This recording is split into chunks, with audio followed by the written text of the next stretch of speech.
guys, I'm Rob Richards back here at the Ultimate Sports Challenge in my hometown of Los Angeles, California at Tap Out Los Angeles to meet with Kathy Long, 5-time world champion in Muay Thai. So I'm going to go in, get the pads on and have her take me through a routine and hopefully not take too many knocks to the head.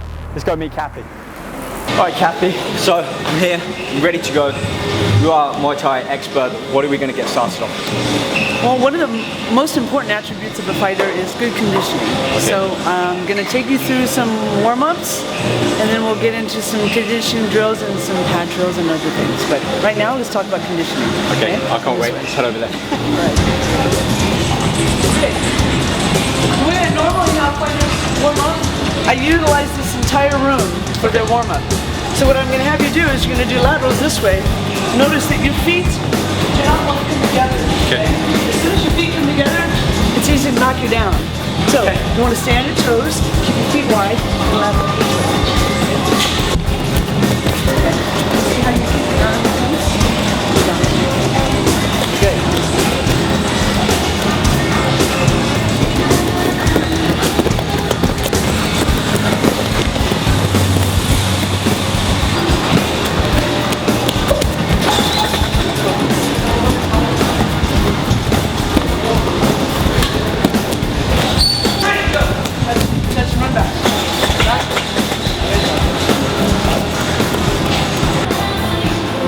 There's two ways to go about it. If you're just training, you're going to clinch and have one hand on either side on his neck. Okay.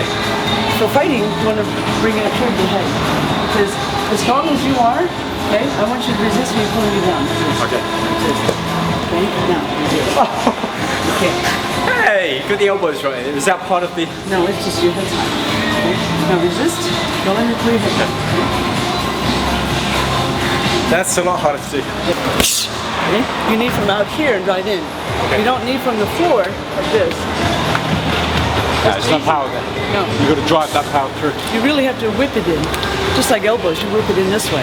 Whip it in. And what are we aiming for? If this were John Doe, where are you hitting? If this were John Doe out in public? Sure, yeah. I'd palm grab him, pull his testicles and crush him. This is John Doe in the ring with you then? Ah, okay. Jane Doe, rather. Then bladder to face. Those are my prime targets. Okay. Okay? Anywhere in between there. Okay? Should we have a go on the back? I want you to try to do it out here. You will continually work it in the air because you have nothing resisting you. Okay. Then when you get in front of a person you do it, you'll have that same follow through. Does that make sense? It does. I'm thinking about the Karate Kid Daniel son, you've got to punch through to the back of the head. Yes. That same thing. When I kicked you in the leg, I hit you. See this nice exposed tendon right here? Oh, this is the prime target to kick somebody in the leg. Not up here where you've got all this strong quadricep muscles in here. The tendon, disabling them. The tendon is where you want to keep them from putting weight on the leg. So 2 or 3 well-placed kicks on that tendon, they're done. They can't stand up on that leg anymore. We're talking serious damage here, aren't we? Yeah. This isn't something that in the afternoon they can... This tendon is the T-band, and it travels from your hip all the way down to your ankle. So what would happen if, let's say, you were to take that out, 2 or 3 hits, good hits? What's going to happen to my leg? You wouldn't be able to put weight on it. For how long? For the rest of that fight, certainly. You're going to have a very hard time keeping weight on it and being able to perform well. Okay. Okay. So, my focus, if I'm going to kick you, I'm going to aim at a very specific target. If I hit you in the head, I'm not just going to hit you anywhere in the head. I'm going to aim at a very specific target. Okay? Okay. These 3 areas, these right here, this little triangle right here, those are the prime. Temple, ganglia, or grand nerves, okay? Or hinge of jaw and chin. Those are my prime targets. Okay, so hence why we protect the face at all times. Yeah, but you don't just hit him in the head and hope that you can knock him out. If you want to knock them out, you got to hit very specific targets. That's where you really have to pinpoint. Yeah, you've got a big old glove on, but you can still pinpoint those targets. And I guess that's why the elbows and the knees, you can have a little bit more accuracy because they're a lot more sharper than some padded gloves. Yep. And if you do that swift that you're talking about in the follow through, we can get right in at those points. Yep, absolutely. This starts to get very real now. Yeah, it starts to get very scary. When you know that they're coming at you as hard as they can and you're going at them as hard as you can. It's not a game, is it? No. Alright, I mean, it is a sport. You still have a referee who will keep things fair. You still have protective gear on. You still have judges. You still have somebody who will say, you can't do that. That's against the rules. You still have rules you have to fight by. So it's a sport in that respect, but it's a blood sport. Some call it that.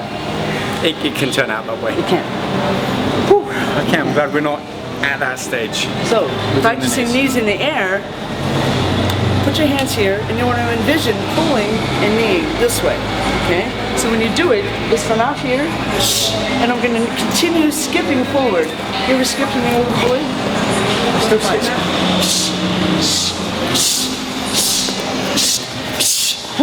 Yes. Breathe out. There you go.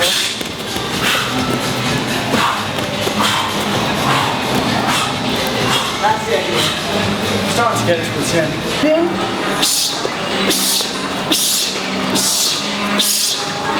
Driving in this one. You know, just going through this conditioning, I'm starting to see how somebody could be in the best shape. They could be physically imposing and threatening. 3 minutes in the round, they could be on the corner, and the smallest guy who could know their skill set could go straight in. Yeah, exactly. Down. Exactly. Yeah, honestly, they're both in good physical shape, and all skills being equal, usually the better conditioned fighter wins, only because they have the mentality of saying, I can get my body to do whatever I want it to do, and I know it's not going to tire out. So I'm mentally free to do whatever I want. So, is that why perhaps when you see some of the fighters in the gym, some of them may not be in the best shape compared to, you know, seeing guys and girls around the gym lifting weights and looking good, but when they go minute after minute, round after round, they're still up there strong. And they go and they go and they go. And I've got, if you can be around at 12, I've got a class at 12. And it's just a type pad class. But there's a couple of guys in there who are not physically impressive, but they can go and they can go and they can go and they hit hard, and they're brand new.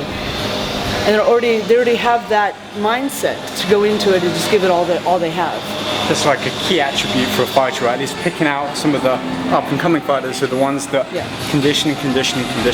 You said earlier you can never judge a book by its cover. I guess that really isn't more true in this setting. In this arena, absolutely. Any kind of fighting sport arena. Cool. That's a movement that I don't ever do in the gym when I'm lifting. It's a very particular range of motion. Yeah. Whether I've got 300, 400, 500 plates on, I might be doing that. Yes. And then you come along and say, you gotta skip and bring the hip up. It's a fast-paced, quick movement. Very different than what I'm used to. Yeah. It's interesting, actually. When I went from bantamweight up to featherweight, I powerlifted for 3 months in order to gain the muscle needed.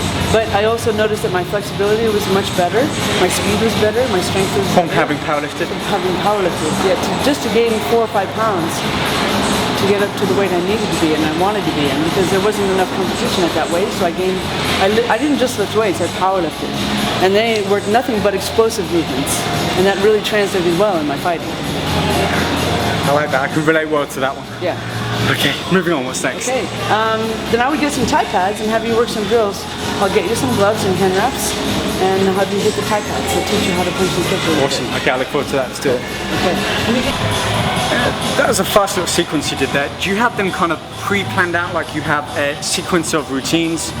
You know, when you're training, when you go into a fight, you know that if you get this chance, you're going to go bang, bang, bang, or does it just kind of come habitually to you? It flows out naturally. Okay, you don't think about it in advance, that I'm going to do this, followed by this? It depends. I might say, oh, I see that they're dropping their right hand, so I might stick out my jab or fake my jab and get them to drop their hand so I can kick them in the head. Yes. Great, okay. Now, when you're throwing your hook, especially the lead hand hook, think about keeping your weight in the center first and foremost. Okay. And then when you're going to turn, the right heel will plant down. Watch. You're going to turn, heel, hook this way. Okay. Cut out the pause in between. And just 1, 2, 1, 2. 1, 2, 1, 2. Okay. Not fast, not hard. Just cut out the pause. There you go. Hit it. Hit it. Good. Hit it. Hit it. Straight. Hook. Good. Straight. Hook. Straight. Now, try to take away the snap, the hinge. There's no more hinge in the middle. Okay, so all in. Just think about having a bent baseball bat. Bent baseball bat, okay. Yeah. It's already bent. So it comes up and kind of rotates and glides This in. arc, right here. Okay. Yeah. You don't have to be that high. Good, John. Okay? And when you hit, watch my hips. Hips carry on. Absolutely. Okay. There you go. Perfect. Good game. Seriously. It feels, I say it right now, when I make contact in my mind, and I know you're a tough lady, in my mind, I'm like, okay, time to back off. It's a mental thing. No. You know what I mean? When you're like, carry on, keep going. You don't want to be comfortable with hitting people, you know? When you allow yourself, because you give each other permission when you go into the fight. Okay. You're making that silent agreement. I agree to let you hit me. I agree to you're going to agree to let me hit you. Period. You agree to that. You have to. Out of all of the challenges we've done on Muscle and Fitness, these movements, even though I may not be that used to them or conditioned, but the movements of the kick, right, you know, and the roundhouse kick, and these hip things, they're the most like elegant for me. You know, you can do weightlifting, you can do sprinting. I may be good at them, I may not be, but this is something that I'm like, I want to know, I want to learn, because they just seem like I train a certain way, and I want to have a function for that. Ah. Do you know what I mean? Yes. Okay. Yes. Okay. Now I want the strength and conditioning that I work with my fighters is all for function. Right. All of it. And that's something in the gym. The only function I can have is to be able to do something better.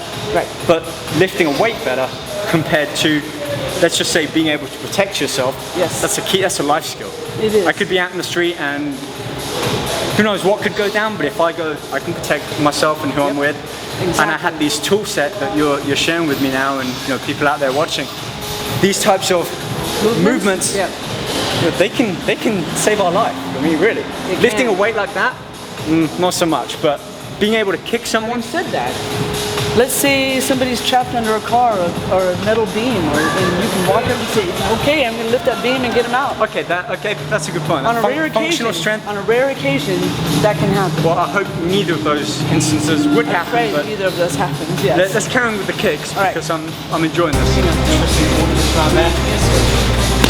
Yes. Much better. I'm just going to go around. I'm going to make you kick with your left leg. Oh, no. It looks better for camera if I can kick with my right leg. All right. No, let's do this. No, let's do this. Left foot forward. You're going to work jab, kick, go. Yeah, but don't step back. Okay? Jab, kick, go. That's it. So we call that to the rib area, to the rib kick, we call it rib kick. Yeah. You kick to the leg area, call it leg kick, head area, head kick. Okay. So jab, kick, go. Go. Good. Go.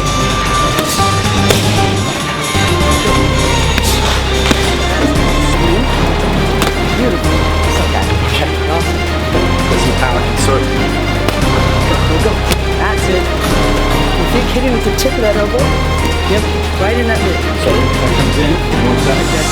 Yes. Beautiful. And power with this arm too. Absolutely. Putting it in. Yeah. Okay. You really want to sound too hard. We're gonna break this. Yeah, we're gonna break it way down. Okay, jab. Step in. Step in with the left foot. Now right elbow. Good. And wrap that hand around. Clench. Yeah. Knee and knee. Okay. 2 knees. 4. Let's do 4. 4. Let's do 4. Why not? Okay. So jab. Step in. Elbow. Good. Clench. 1, 2, 3, 4. And then the cool thing about once we have them in the clinch, we shove them off and then kick them. Okay. Okay. Shove me off and kick them right. If we can break this down slow, and then we can build it up and get a bit of power behind. Little by little. Okay. So jab, elbow, good. 1, 2, 3, 4. Shove me off, good. You got it. See how nice that is? Feels good, doesn't it? Yeah. When you awesome. pull off that combo. Yeah. Yeah. Jab, step in, elbow, good. 1, 2, 3, 4. Shove me off, go. Awesome.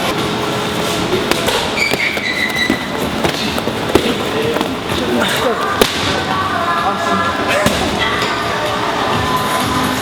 One more and then finish off some products. You got it.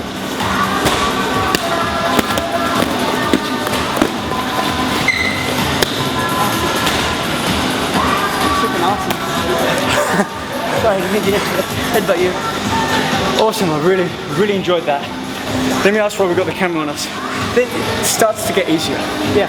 I mean, okay, we've been taking breaks and so on, but when you start to put the practice into, like we call it, the kind of the meat and bread of it. Yeah. And you start to bring everything together. Yeah.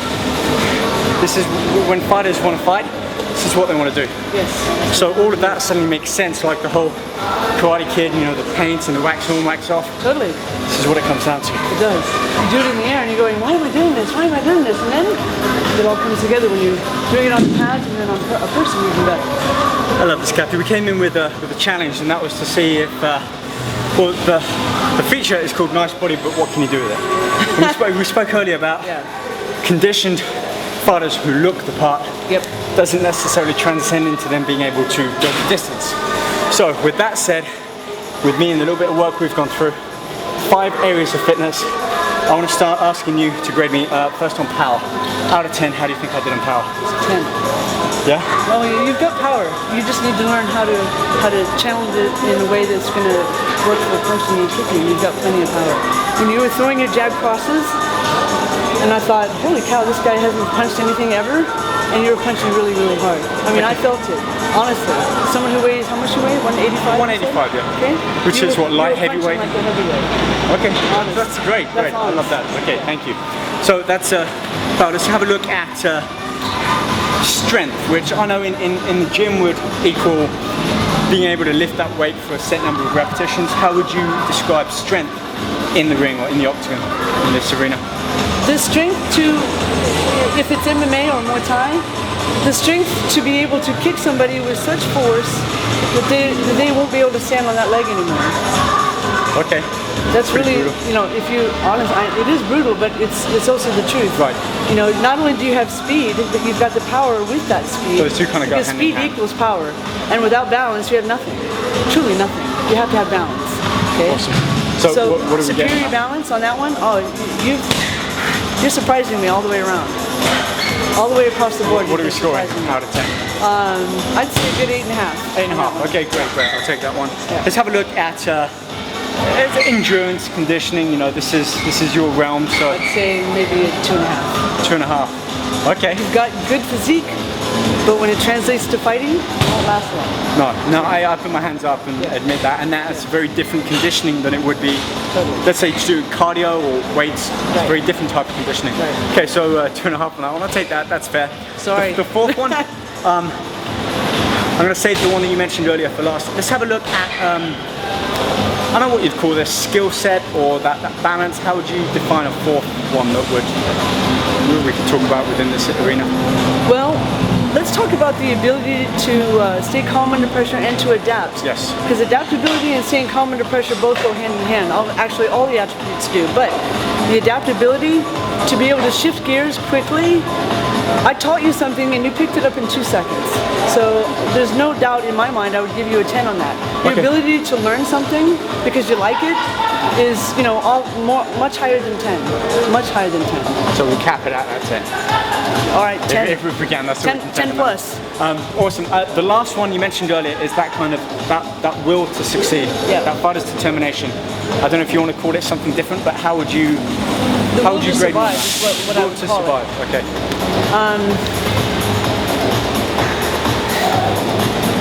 I'm trying to think of the most accurate way to answer this. There's no doubt in my mind that you've got the determination and the desire.